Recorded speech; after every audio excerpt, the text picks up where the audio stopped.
What's going on, guys? Stevie here with Lucky Crit, and today we're discussing the brand new Choose Your Legends heroes that are finally making their way into Fire Emblem Heroes. Now, I know I'm a little bit behind on this news, but I actually had my birthday this past weekend, so I took a little bit of a break, and the actual announcement for the Choose Your Legends heroes was that night, this past Sunday night. So while that was super exciting, I wasn't exactly in the best place to just jump and make a video right at that moment. But now that we know a little bit more about some of these characters, like their full movesets and all that stuff from the data mine that did happen recently, we can discuss these characters a little bit further and determine which ones are going to be the best to pick.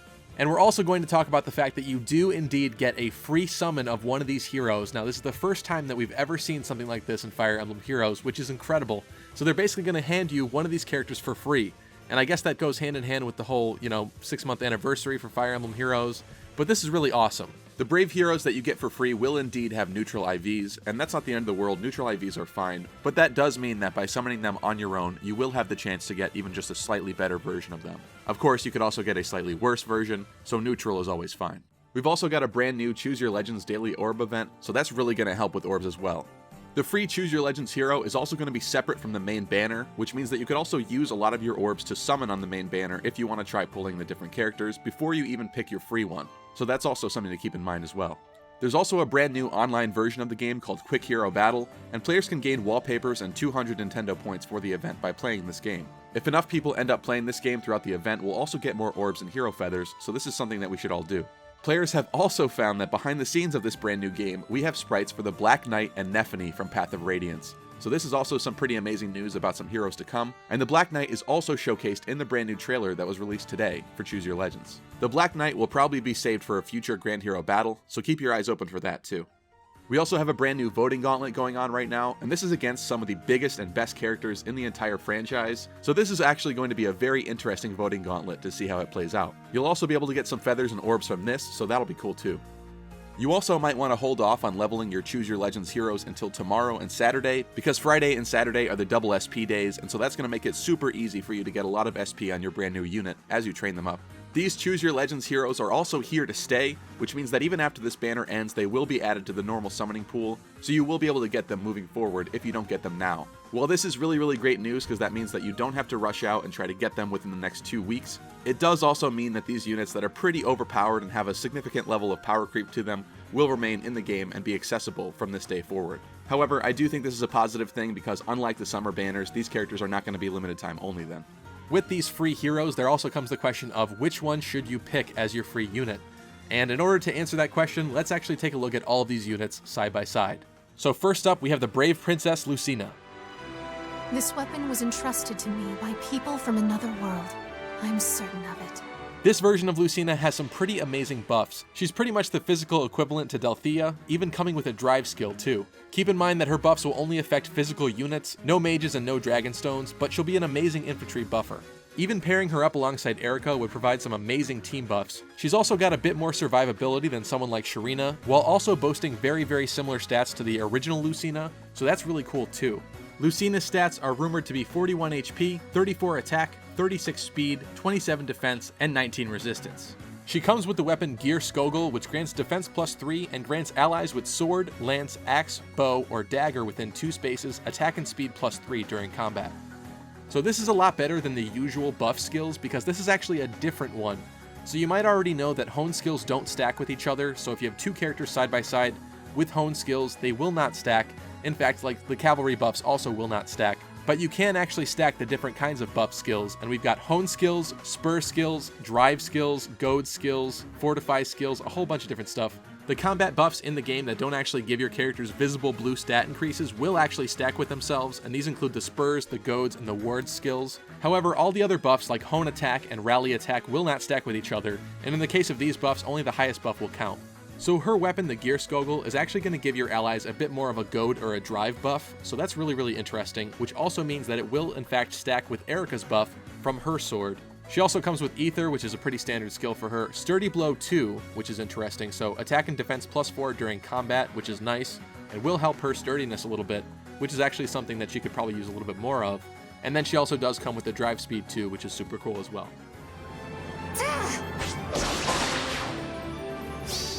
For my father.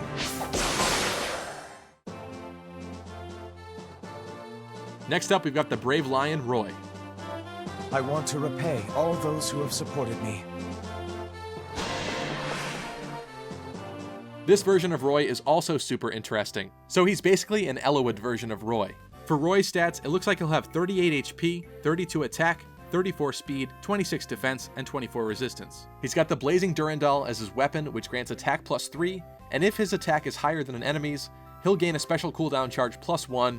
Now this writing has been a bit confusing for a little while. Ike also had a similar thing going on with Heavy Blade. Basically this means -1, so with Galeforce, it's only going to take 4 attacks or 4 rounds of combat for that Galeforce to proc, which is really, really cool. So obviously he also comes with Galeforce, and this is going to work in with his build really, really well, so I'll mention that again in a moment. Steady Blow 2 for extra speed and defense during combat when he initiates attack, which is also nice. And Desperation 3, which also really, really complements this kit. So his standard kit is really, really nice. His build is clearly attempting to make him an all-out nuke. So you unleash him upon one enemy, and then Galeforce allows you to attack again. So as long as you can guarantee that you kill that first enemy, Galeforce will activate and you'll be able to go on another rampage and kill someone else. So basically he'll be immensely powerful if you use him correctly during the player phase. While he doesn't have the distant counter that Xander has, he's definitely going to be one of the top red sword units as far as I can tell. And that Desperation also allows him to be even more of a sweeper, stacking both of his attacks together at once. And all of this is without the cavalry buffs, and with those buffs he'll even be able to reach some pretty competent defenses, so he'll definitely be a force to be reckoned with.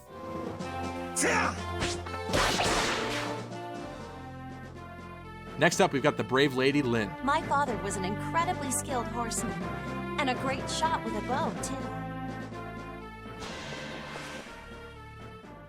Lin is a bow unit that's on a horse, and currently there are none of those in the game, so she'll be a one-of-a-kind character. She's also got great stats and skills, and her kit is honestly one of the most complete ones that we've seen out of all the characters so far. She's also got 33 attack, which is very high for an archer. In fact, only Leon and Bride Cordelia beat that attack, and her speed is 35, which is also tied for the highest among all the archers too. So she's definitely in the top there. She'll be a really great candidate for a brave bow, but her standard weapon is also good too. Lin's stats look to be 35 HP, 33 attack, 35 speed, 18 defense, and 28 resistance. She comes with the Mullah gear, which is obviously effective against flying units, but also grants her speed +3. And if the foe is a magic user, the foe's bonuses from skills like Fortify, Rally, etc. are nullified during combat. So basically this makes it so that horse emblem buffs and flyer emblem buffs and so on are going to be nullified by her weapon, which makes her pretty anti-meta and pretty interesting so far. She also comes with Draconic Aura, which is a pretty standard, pretty decent special, Swift Sparrow 2 for an extra attack and speed +4 during battle when she initiates combat, which is nice, and a brand new skill in Sakei's Blessing, which states if a foe has a sword, lance, or axe, the foe cannot counterattack. Skill cannot be inherited. So this is an uninheritable skill that also negates distant counter characters like Hector, Xander, and so on. Any physical weapon unit that has distant counter will not be able to use that distant counter on her, which looks to be really, really good and really anti-meta as well. And she also has a brand new C skill in Attack Smoke 3, which inflicts attack -7 on foes within 2 spaces of target through their next actions, which looks to be a really, really powerful debuff skill on top of that. And of course, on top of all of this, she's also on a horse, so she has the extra movement too. And she also goes from amazing to broken when you consider cavalry buffs. After a home cavalry buff, she'll be sitting at 46 attack and 36 speed. And obviously, like we mentioned earlier, you could also buff her speed even more on top of all this, so that kind of power is just ridiculous. She'll likely be a solid mage tank and especially good at taking on Bladetome users and Reinhardt. Bow of Sakei! And lastly, we have the brave mercenary Ike. I had a strange dream. Thousands of people, and they were all saying my name. It looks like Ike will have 43 HP, 36 attack, 28 speed, 35 defense, and 20 resistance. So Ike, who's dressed up as his father Grail, also comes with his weapon, the Urvan, which accelerates his special trigger, so cooldown count -1, and if Ike also receives consecutive attacks, the damage from the second attack onward is reduced by 80%. So anybody who doubles or even quads Ike is going to do reduced damage for the consecutive attacks, which honestly sounds amazing from a defensive standpoint.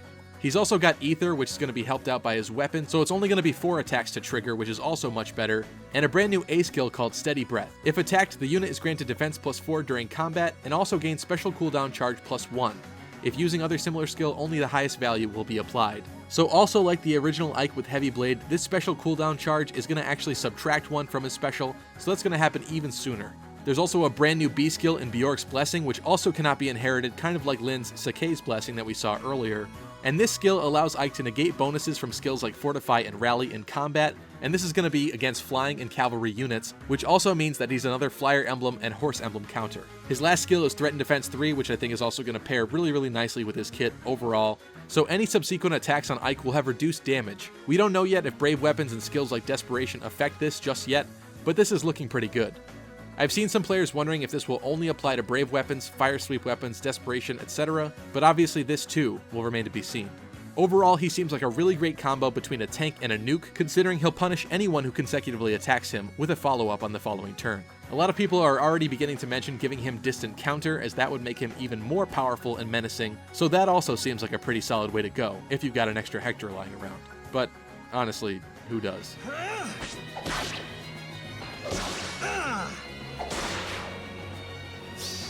It ends here. With this new banner, there's also going to be a brand new paralog chapter, which means a whole bunch more orbs are also on the way, and do also keep in mind that in one day the brand new September quest will be around, so if you're hurting for orbs right now, there are orbs on the way and they will be coming very soon. There's also a retweet event going on Twitter, so if you take the time to retweet some of the official tweets that they've sent out, and we surpass the goal, then we'll also get more orbs and more feathers on the way too.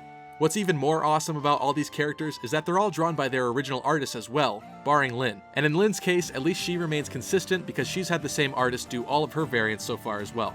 There's also been a recent interview between Polygon and the Fire Emblem Heroes devs, and they got to talking about some pretty relevant stuff, so let's take a look. When the developers were asked about power creep and how they were planning to handle that, the response was that power creep is definitely something that they're concerned about, and they said they're going to be taking action to prevent that from happening. They had a pretty solid response which claimed that they do still want people to be able to keep playing with the characters that they knew and loved from the beginning of the game, or their favorites in general, without having them be completely outclassed, so it seems that moving forward they'll definitely be trying to strike a balance between new interesting characters and still having the old characters be relevant.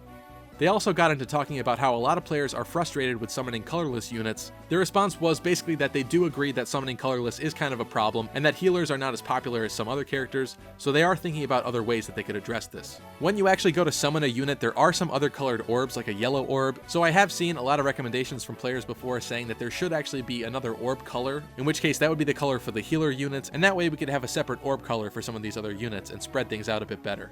Polygon also asked them about boons and banes, claiming that it's a controversial topic amongst players, and their response was pretty interesting in that they are acknowledging that some players would like to be able to change these stats, but they do also mention that this could lead to other problems, so it's something that they're still looking into, which I do think kind of unveils the fact that sacred coins are most likely not going to be for changing IVs. On the subject of sacred coins, since we still don't know what they do, the devs responded that we'll finally find out in October, so we have a little bit more time to keep collecting them before that happens. I do honestly think that they'll most likely be for buying seals or something else like that, and not IV switching though. They also get into a topic about units supporting each other in conversations, and the developers also responded that we should look forward to some upcoming updates, so it does seem like they're definitely planning to do something about expanding unit supports, which I think could be really amazing as well. They do also get into the topic of badges and great badges being pretty much useless in the game, and the developers also commented that we will be able to see more uses for them in the future, so that's pretty promising too. So overall, after going through all of the characters, I hope you have a little bit better of an idea of what all these characters do and what their roles will be in the game. As for a recommendation as to which one you should pick for your free unit, honestly, I think I'll be going with Lin. While Ike is certainly my favorite out of all the units and I definitely want him, Lin is going to be the unit that's probably the most annoying to summon since you have to go through colorless hell to actually summon for her. And basically what that means is there's a lot of competition in the colorless orbs, especially with some healers, so you might actually get a 5-star healer that will break your pity percentage instead of Lin. So honestly, when it comes to the ease of summoning and who I think would be the best to just get for free, it's probably Lin. Ike is most likely going to be the easiest to actually summon. I've personally had a lot of really great luck with green orbs. Since the pool of green characters is actually quite a bit smaller than some of the other pools, it's a little bit easier sometimes to pull from them. Although you probably won't get a green orb every time you go into summon, it is a little bit easier to snipe some of the green orbs that you do see occasionally, and it's also a little bit easier to pick between green orbs since there's probably not too many in the actual summoning circle itself. So overall, that's going to be my recommendation. Obviously, if you have a favorite character, there's nothing wrong with just picking them as your free unit, but if you're going to be spending a lot of orbs to try to get every single one of these characters, you'll definitely help yourself out a lot by not having to summon from the colorless orbs. And that's going to wrap up today's episode, guys. Good luck summoning on the banner. I hope you guys get the units that you want. If you enjoyed this video, be sure to slash the thumbs up down below, and leave me a comment in the comment section down below, and let me know which unit you're going to be picking as your free summon. Also be sure to get subscribed if you haven't yet to stay up to date on our content, and a big thank you to all of our awesome Patreon supporters, including Alex, Connor, Josh, and Rowese. If you'd like to support us further and get some awesome stuff while you're at it, be sure to check out our Patreon. You can also follow us on Twitter for news and updates that are revealed in the fly. And I'll see you all next time.